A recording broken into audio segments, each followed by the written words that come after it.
Thomas Reeves. Thomas, nice to see you today. Good to see you today too. I appreciate you meeting with me. Sure. And you was kind of referred to me that you wanted to kind of discuss some things that was kind of going on. Yeah. But let me let you know up front Mhm. that everything that we talk about, Michael, is confidential. Nothing will go beyond these four walls. If I ask you something that you feel uncomfortable with, saying to me, don't worry. I'm not going to spill my guns to tell anybody, or we just won't even talk about it.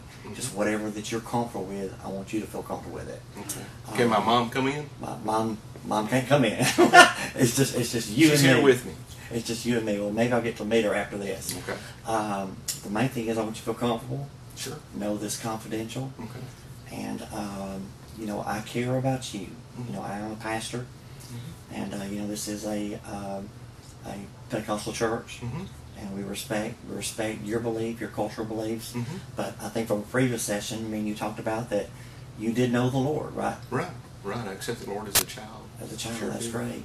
Sure did. So, Michael, what brings you here today? What's kind of on your mind? What's really been bothering you? Well, I'm in my family. It's been a kind of a transition for me. My early years and everything brought me into. I didn't have a mom. Right. When I was growing up, my mom gave me away, really, and I lived on the streets and everything. Right. So in the midst of living on the streets, I had to take up for myself, and finally, my mom then found me and took me into the family, and that's been part of the ordeal. I thought it was a cultural thing, having me in the midst of them, Right. and being this way. Our family, our background, me being a black man and Right. her being, and them being a white family. I thought that was going to be a different way to go right there. How did that make you feel that her being white? And, At first, I was leery, but she showed me the love that I really never expected or had. I never had that love before. And when she began to love me the way she did, and I really saw the love that she had for me. Right. See, I didn't have a place to stay or anything, living off the streets. Wow. And then she offers me a place to stay, and they offer me food, good food, and things that I've never had before, and it was 3 meals a day. How was that living off the streets? How did that affect your life? Taking up for yourself, and you have to go through so many things to survive. Right. And it's scrounging in anywhere you can to find food enough to keep yourself. School has been a problem for me. Okay. And that's one of the things that we're going through right now. Right. Is that they're helping me prep and get ready for college and everything. Right. So school, I didn't stay in school a lot. Right. And now I do. Right. I've got a place that I stay, I live, I sleep, I get my breakfast, head to school. Right. So, Let me ask you this: did you at all feel like you was a victim of your situation, or how does it make you feel? When I look back and I think about having looked at my own mother, Yeah. I guess that's where I go back to, and I think, why could she? Because see, there are other brothers and sisters of mine, Right. and they're there, Okay. and I'm not. Okay. So it makes me wonder. And when somebody did show that they cared for me, it was an inspiration to me to feel for that love. Yeah. To go for How it. did they show to you that they cared for you?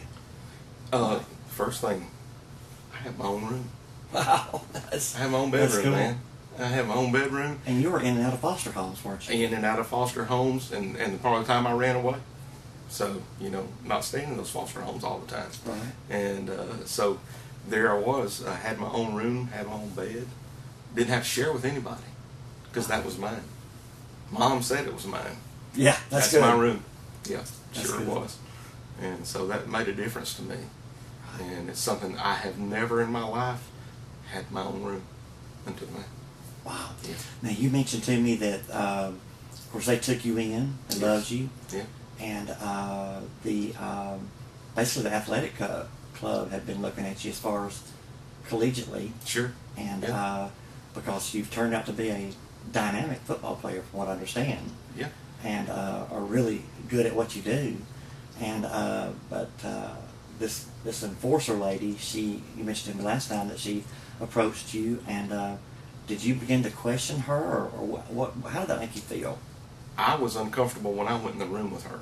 Yeah. I felt an uncomfortable feeling that things had gone awry in my life. And when I saw her and she began to tell us what she wanted, and then she told Mom that you can't be here, you got to leave him by himself. And I was there alone with her. There was an overwhelming feeling came over me. How did that feel? Just overwhelming, mean just alone, maybe? I felt, well, as she began to question me, she brought up things that I knew that I had been betrayed by my mother, my real mother. It brought back childhood memories.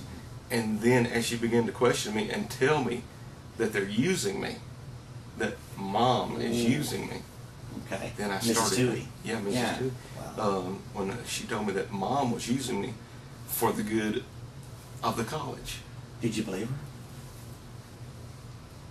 I didn't know what to believe, because the way she stressed it to me, I thought, has Mom betrayed me again? Have I been betrayed again? And I really felt a betrayal. I didn't know what to think. Was this woman, did she know something I didn't know? Okay. Did she know something beyond me? Because this seemed too good to be true. It was like a new life for me. And she mentioned to you that other white families had done that to other She said, unfortunate black. yes, said that they would take a good black player in Okay. and put him in their family and then send him to the school, Mississippi State, and would send them down there, and because they're alumni, Mississippi State. They love that college. Oh yeah, Yeah. it's a great college. And she mentioned to me that they were using me to send me to that school only for the purpose of having a winning season and having me play ball for them. So let me understand this. Basically, what it made you feel was you begin to doubt your mom's love. Sure. You know, Mrs. Sure. Toohey's love. Even though she wasn't your real mom, but you began to doubt her love. Yeah, I did. So what happened? How did you, basically you're here to kind of reconcile that, or are you still having doubts about that? Well, what happened just after the NCAA lady got finished with me, during the midst of that, it kind of just tore me apart, and I just left. I ran out of the room. Yeah. I didn't know what to do. Okay. And when I saw Mom, I said, "Is it true? Are you using me? Really, it's what I want to know. Right. Are you using me to just for the purpose of helping the Mississippi State?" Oh yeah. And I'm sure that I saw her coming after me, but I couldn't. I just wanted to leave, and I hit the road just to leave for a little while. Did you feel like she was even trying to take advantage of you, trying to get you to question? I didn't know what to think. After that, your mind goes into you wonder what is going on in my life. The overwhelming sensation of, here it has been so good, and now the NCAA personnel are saying they're using me. Are they using me? And I wondered that. Were they using me for the purpose of the ball team? And because I had scholarships, everybody was coming to see me. Wow. So I had all the coaches come to see me. Really? Yeah, sure did. So that made you feel great, didn't it? Sure did. You feel like you Sure accomplished did. something. Yeah, it did. And in the midst of that, the training that I had been taking, prepping for college, Right. my grades had actually come up. Wow. I brought them up from, where I was in F and failure. I was bringing it up to B's and C's. Right. So my grades had actually come up, and I just didn't know what to think. At the moment I left that NCAA arena where she had questioned me, my thoughts were of, have I been betrayed again? So basically, kind of to reiterate, you're still kind of wondering now, have you been betrayed, aren't you? Sure. Well, let me ask you this. You've already kind of mentioned the fact that they brought you in. Mm-hmm. They loved you. Sure. I think it was even during a special occasion like Thanksgiving. They brought you to their table. You ate with them. They did. They even clothed you, didn't they? Yes, they did. Yes, and, they did. And loved you, and she even called you her son. She did. And she didn't seem to And have she any, does. and she still does. Yeah. And she didn't have any really prejudicial, or seem to, give a prejudicial aura about her. Oh, no. She loved you for who you are, didn't she? Has treated me like one of her own children. Right. Sure has. So, Michael, when you look at that, the bottom line is, in a roundabout way, she has normal feelings that she wants you to go to her alma mater, Mississippi State. Yeah. But I would assume by everything that you've told me is that she wants the best for you. And that for her to be willing to go in and take a child that is not of her ethnicity, that's a black child, knows nothing about, she's taking a chance. I think you mentioned before how she had went to your house before and found the eviction notice, and she had even researched to try to find out who you were, your background. Right. Had even tried to go see my mother, my birth mother. That's awesome. Yeah. So she really did. When you look at that, the broad picture. So when you look at the small picture, it looks like Mrs. Toohey is trying to use you or take you away, even though this lady put this doubt in you. But when you look at the broad picture, actually what she was doing was creating within you that you had to make a decision. Was this your family or was this not your family? Right. And that's kind of the predicament you're in now. So when you ask yourself, the love, the acceptance, did the daughter accept you? They all accepted me. And they're my brothers and sister. And CJ accepted you too? CJ did too, yeah. Wow. So when you look at the broad picture, you can't help but really understand, Michael, that they love you. That there seems to be no hidden agenda, that they want you. I can't speak for them, but looking at the ramifications of everything, they want you to be happy. Yeah. And they want you to go to your school of your choice. They probably got a little bit carried away and want you to go to Mississippi State, but when it all comes down to it, it's your decision. You want to go to school wherever you want to go, and they're just family, so family wants you to go, in the family practice or the family school, right? Which happens to be Mississippi State. And both of them went there. Right. So looking at the surface of it, let me assure you that I kind of feel like that they do love you. They love you almost unconditionally. And when you feel that unconditional love, Michael, that will make a difference in your life, that acceptance. And I think you even mentioned that you dealt with things by actually closing your eyes, which is a good way to do it. Yeah. And what are your dreams? What are your aspirations? You want to graduate from college? Oh, I'd love to graduate from college. As a matter of fact, up until the time with the NCAA personnel, I wanted to go to Mississippi State.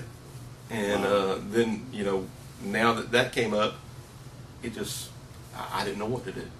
Right. And so you had to leave and kind of go think about it. Yeah. I just need to think about it a while. And did she run after you, Michael? Or did she just kind of let you go on your own? Mom came after me. She came after you. Yeah, she did. So the thing you have to look at here is you're not used to that kind of love. No. Nobody ever came after me. Nobody ever came after to look for you for. No. You're not used to that kind of protection. You've never had that kind of protection. No.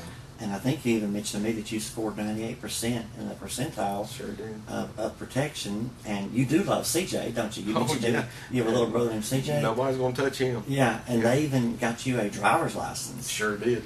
So when you really put all that into perspective, can you understand a little bit more that you've really thought about it, that they really want the best for you? Yeah. They bought me a truck. Oh, wow, that's pretty cool. They bought me a truck. Nobody ever bought me anything like that before. Yeah. You know what? Oh, yeah. They love you. They love me. Right. So you can go back there and say, Mom, I had to go think about it. I had to contemplate on it. And you had to work issues out in your life. Oh, yeah. And it's all because of your environment, your background, how you grew up. Yeah. And because they're of a higher society, basically an upper income. I think you mentioned to them they own like 30 Taco Bells or whatever. Yeah. Say we eat anywhere we want to We at Taco eat Bell. As long as it's Taco